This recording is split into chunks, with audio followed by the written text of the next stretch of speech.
Let's dive right in. A lot of our fear, happens subconsciously. It's almost like our minds fool us with that nagging little voice, right? Yeah, absolutely. It's crazy how we sometimes believe those messages without even questioning them. Exactly. And what's brilliant is that Ruth highlights that this voice, despite its constant chatter, is often just lying to us. It's, a pesky echo of old doubts rather than the truth. Right. And it's refreshing to think that we actually have the power to flip that narrative and fight back, isn't it? Absolutely. And one of the core ideas is to first identify your own fear archetype. Figure out what form fear takes in your life before you can disarm it. Yep. That makes a lot of sense. So once you know what fear looks like for you, you can start shifting those deep rooted beliefs. Exactly. That's where the 7 principles of courage come in to create a, intentional mindset shift. Let's start with the first principle. Dare to think big. When you set a stretch goal, something that's, a little out there, you force yourself out of the comfy zone. Yeah, like choosing a goal that scares you nonstop. That kind of push forces growth, right? Right on. It's like, if you set tiny, safe goals, you're essentially, not really challenging yourself. When you dare to think big, you invite that invigorating, albeit slightly terrifying, feeling of being on the edge. Absolutely. I guess it's like setting a goal that seems almost too high, and that's what makes reaching it so rewarding. Exactly. Exactly. And moving on to principle number 2, rules are for suckers. I know that sounds a bit cheeky, but it's really about being skeptical of conventional wisdom. Don't just follow what everyone else says, because sometimes rules are meant to be questioned. I see your point, but don't you think some rules are just there for a reason? Sure, some structure is important, but the idea here is not to be a passive follower. Think of it this way. If you blindly obey every rule, you might be missing creative opportunities to, pave your own path. That's a fair point. I mean, there's always value in questioning the status quo, especially if it helps you find your own route. Exactly. Now let's talk about always own it. This principle is a call to take full responsibility for your choices.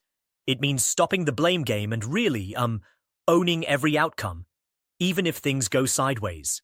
Right? I love that. It's like accepting that every misstep is your own doing and that you hold the keys to change it. Yes, and that ties perfectly into the next principle. There are no mistakes, only lessons. Look, every failure is really just a learning opportunity. It removes that heavy pressure to be perfect and, makes it easier to bounce back. I totally agree. Mistakes are just the universe's way of teaching us. But sometimes, it's hard to see it that way when you're in the thick of it. Absolutely, it's tough in the moment, yeah, but over time you realize that those very missteps shape your growth. It's like, every lesson is a stepping stone, building resilience. Yeah, and it reframes our failures as valuable insights rather than as dead ends. Exactly. Moving forward, the next principle is embrace honest feedback. It's about being open to, tough love, accepting criticism without just shutting down or getting defensive. That's one of the hardest parts, isn't it? I mean, humbly accepting feedback can feel like admitting you're not already perfect. Totally. But being open to that honest feedback really builds your strength. It requires vulnerability, which is, the real mark of courage. Right on, for sure. It's all about growth. And then there's the principle that really shakes things up. Balance is overrated. Exactly. That one's fascinating. It challenges the myth of balance. Instead of trying to perfectly balance every area of life, it's about pouring yourself wholeheartedly into your purpose.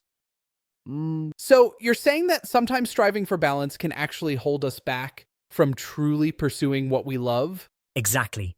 It's like, if you try to balance everything, nothing gets your full attention.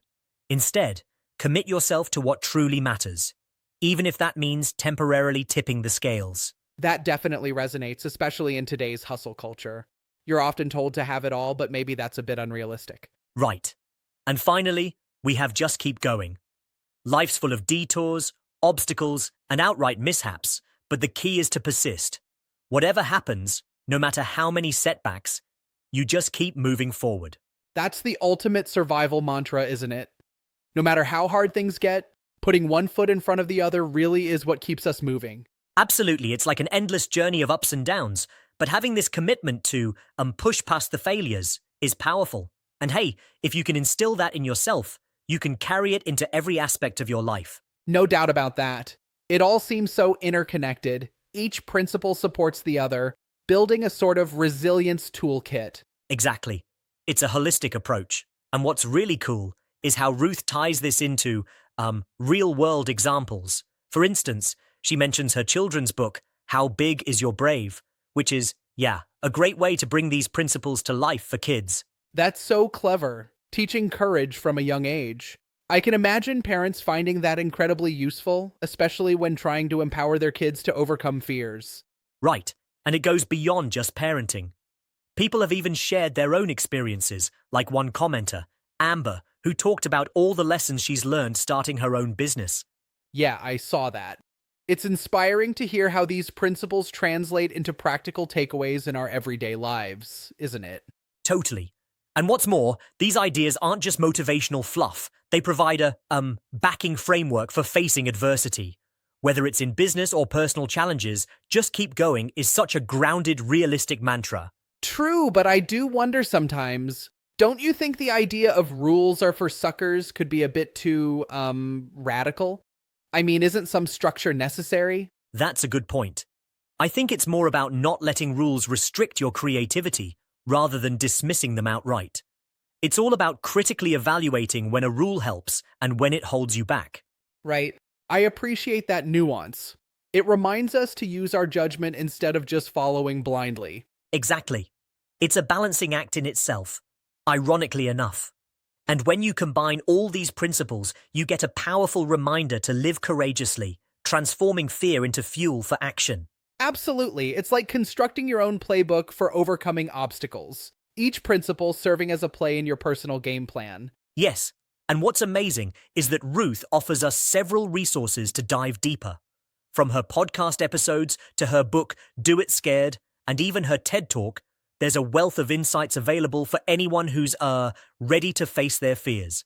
That's really comprehensive. It's comforting to know there's a roadmap out there for when fear starts to take over. Exactly. And by sharing these stories and principles, people can start to see that courage isn't the absence of fear. It's more about the, determination to persist despite it. Indeed. I love that perspective. Transforming fear into a stepping stone instead of a roadblock.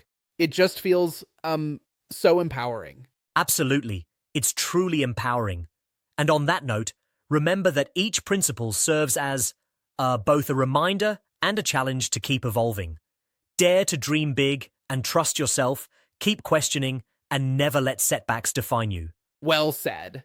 It takes a lot of courage to embrace all these ideas and put them into practice, but it sounds like that's exactly what's needed to make lasting change. Definitely. And so, whether you're just starting out or reinventing your journey, these principles can be your guide. You know, a roadmap to transform fear into action. It's a journey worth taking, no doubt. I'm inspired to, really re-examine how I look at my own challenges after hearing this. That's the spirit. Keep pushing, keep learning, and just keep going, no matter what. Absolutely. Thanks for this deep dive. It's been truly energizing. Thanks for listening. Remember, face your fears head on and let courage be your compass. Until next time, keep striving for greatness.